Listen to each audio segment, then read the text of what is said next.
मेरे प्यारे बच्चों, आप सभी का भाषा और व्याकरण की क्लास में स्वागत है। आज हम जानेंगे रस। रस किसे कहते हैं, इसकी परिभाषा पहले देखेंगे। सामान्य भाषा में रस का अर्थ स्वाद से लिया जाता है, परंतु साहित्य में रस का अर्थ उस आनंद से लिया जाता है जो काव्य को पढ़ने, सुनने अथवा अभिनय देखने से मन में उत्पन्न होता है। रस के अंग देख लेंगे। रस के 4 अंग होते हैं। पहला है स्थायी भाव, विभाव, अनुभाव, संचारी भाव। अब हम पहले जानेंगे स्थायी भाव के बारे में, ठीक है। मनुष्य के हृदय में हर समय रहने वाले भाव स्थायी भाव कहलाते हैं। ये सुप्त अवस्था में रहते हैं, किंतु उचित अवसर पर स्वयं जागृत हो जाते हैं और विभाव, अनुभाव तथा संचारी भावों द्वारा पुष्ट होकर किसी रस विशेष में परिणत हो जाते हैं अथवा बदल जाते हैं, ठीक है। इसकी संख्या 11 निर्धारित की गई है। अब देखिए, यहाँ स्थायी भाव है और उसके ये रस हैं, ठीक है। स्थायी भाव में देखेंगे क्या क्या है। रति है, ये श्रृंगार रस में आता है। उत्साह है, वीर रस में आता है। निर्वेद है, शांत। हास्य है, हास्य। भय है, भयानक। वत्सलता है, वात्सल्य। शोक है, करुण। आश्चर्य है, अद्भुत। क्रोध है, रौद्र। ग्लानि है, विभत्स। देव विषयक रति है तो ये भक्ति, ठीक है। आगे जानेंगे विभाव के बारे में। स्थायी भाव को जागृत और उद्दीप्त करने वाले कारणों को विभाव कहते हैं। इसके भी 2 भेद हैं, आलंबन और उद्दीपन।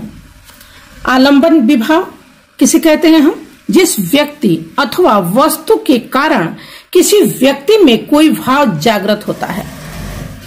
किसी भी व्यक्ति अथवा वस्तु के कारण अगले व्यक्ति के मन में जो भाव जागृत होता है, उस व्यक्ति अथवा वस्तु को उस भाव का आलंबन विभाव कहते हैं। हम एक उदाहरण देके आपको बता रहे हैं। यदि किसी व्यक्ति के मन में सांप को देखकर भय नामक स्थायी भाव जागृत हो जाए, तो यहाँ सांप उस व्यक्ति में उत्पन्न भय नामक स्थायी भाव का आलंबन विभाव होगा। समझ में आ गई बात। सांप क्या होगा, उस व्यक्ति का स्थायी भाव का आलंबन विभाव होगा, ठीक है। अब देखेंगे हम उद्दीपन विभाव। व्यक्ति के हृदय में जागृत स्थायी भावों को अधिकाधिक उद्दीप्त तथा तीव्र करने वाला उद्दीपन विभाव कहलाता है, जैसे सांप की फुफकार। अब अनुभाव हम देख लेंगे। मानव मन में स्थायी भाव के जागृत होने पर मनुष्य में कुछ शारीरिक चेष्टाएं उत्पन्न होती हैं, जिन्हें हम अनुभाव कहते हैं। जैसे सांप को देखकर व्यक्ति भागने या चिल्लाने लगे, तो ये शारीरिक क्रियाएं हुई ना, तो इन क्रियाओं को हम क्या बोलते हैं, अनुभाव बोलते हैं, ठीक है। अनुभाव के भी भेद होते हैं, जिनके 4 भेद होते हैं। पहला है कायिक अनुभाव। प्रायः शरीर की कृत्रिम चेष्टा को कायिक अनुभाव कहा जाता है, जैसे दौड़ना, कूदना, कटाक्ष करना, हाथ अथवा नेत्र से संकेत करना आदि, ठीक है। दूसरा है इसका मानसिक अनुभाव। हृदय की भावना के अनुकूल मन में हर्ष, विषाद, आनंद अथवा मस्तिष्क में तनाव आदि का उत्पन्न होने को मानसिक अनुभाव कहते हैं। आहार्य अनुभाव मन के भावों के अनुसार अलग अलग प्रकार की कृत्रिम वेश रचना को हम आहार्य अनुभाव कहते हैं, ठीक है। आगे देखेंगे सात्विक अनुभाव। अंतःकरण के विशेष धर्म सत्व से उत्पन्न ऐसे शारीरिक या अंग विकार को सात्विक अनुभाव कहते हैं, जिससे हृदय में उत्पन्न रस या भाव का पता चलता है।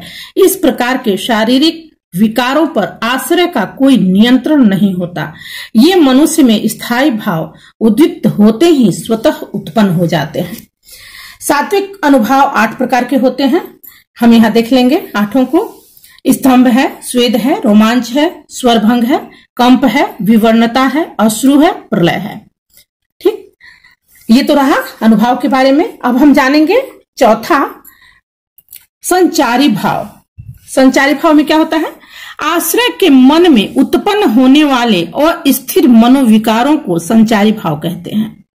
ये मनोविकार पानी के बुलबुलों की भांति बनते हैं और मिटते रहते हैं, जबकि स्थायी भाव क्या होता है, अंत तक बना रहता है। ठीक है। संचारी भाव के 33 भेद हैं, उसको हम 33 को मैंने यहां लिखा हुआ है, आप भी नोट कर लेंगे और इसे याद रखेंगे।